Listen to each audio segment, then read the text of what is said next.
आता थेट जाणार आहोत राज्यसभेमध्ये, जिथे बोलतायत संजय राउत।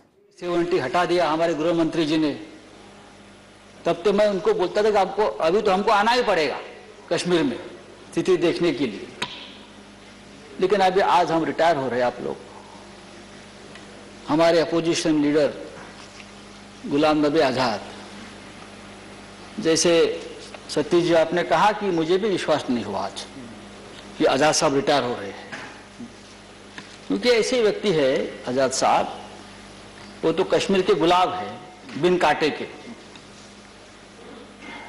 उनकी सभ्यता, उनकी नम्रता वो हमेशा हमें मार्गदर्शक रही। और आज प्रधानमंत्री जी ने जो बातें कही आजाद साहब के बारे में, और खुद प्रधानमंत्री भावुक हो गए, उनके आंखों में आंसू है आज आए एक व्यक्ति जो यहाँ बैठे उनके लिए, और कुछ समय तक हम भी भावुक हो गए उनकी बात सुनकर, क्योंकि एक ऐसे व्यक्ति जिनके साथ हम इतने सालों से काम करते रहे, उनका मार्गदर्शन लेते रहे, वो आज इस सदन से हमें छोड़कर जा रहे हैं।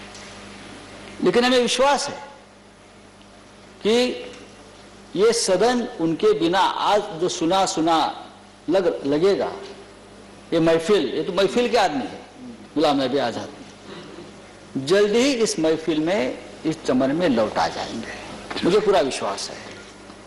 लेकिन आजाद साहब ने राजनीति का, इस देश के राजनीति का एक ऐसा दौर देखा है, बहुत बड़ा कालखंड देखा है, इंदिरा जी से लेकर मोदी जी तक। तो मैं तो कहूंगा कि आपको जो समय अब मिलेगा, आप एक आत्मकथा लिख लीजिए इंदिरा जी से मोदी जी तक। ये जो आपने देखा है, जो आपने अनुभव लिया है, वो बहुत कम लोगों ने इस देश के राजनीति में नजदीक से देखा है। कश्मीर से एक युवा कार्यकर्ता दिल्ली में आता है उस वक्त 1975 बराबर, और उस समय आपको मालूम है क्या थी इस दिल्ली की स्थिति? बड़े बड़े बादशाह, बड़े बड़े राजनीति के महाराजा महारानी यहाँ बैठी थी सिंहासन पर, और आप जैसे युवा उस वक्त यहाँ काम कर रहे थे, और आपने मेहनत से, संघर्ष से, गांव से आए थे, आप इस मकान पर आप पहुंच गए हैं। ये हमारे लिए भी गर्व की बात है, एक स्वाभिमान की बात है।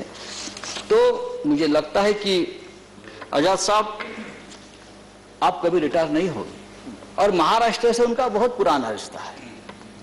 ये महाराष्ट्र से चुनकर, जैसे पवार साहब ने कहा कि वाशिम विदर्भ से, हाँ बहुत ही ऐसा एक डिस्ट्रिक्ट है, पिछड़ा हुआ डिस्ट्रिक्ट है, वहां से आप चुनकर आते थे। आज भी अगर आप विदर्भ में जाएंगे तो आजाद साहब को चाहने वाले आज भी एक जनरेशन है उस वक्त की।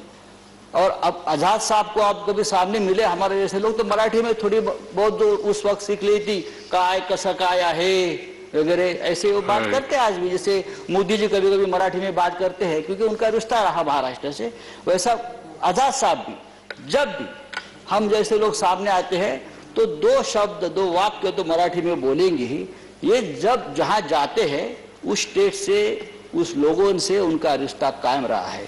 आपके कांग्रेस पार्टी में नेता बहुत है आजाद साहब, नेताओं की कमी नहीं आपके पार्टी में, लेकिन पूरा देश जिनको जानता है, पहचानता है, वो गुलाम नबी आजाद आप जैसे बहुत कम लोग हैं जो पूरा देश को अपने साथ आप लेकर काम करते हैं। हमने बहुत नजदीक से देखा है। मैं आज आपको फेयरवेल नहीं दूंगा, मैं आप यहाँ आने तक आपका इंतजार करता रहूंगा, और मुझे विश्वास आप जरूर आएंगे। तो फिर एक बार आपको शुभकामनाएं देता हूं।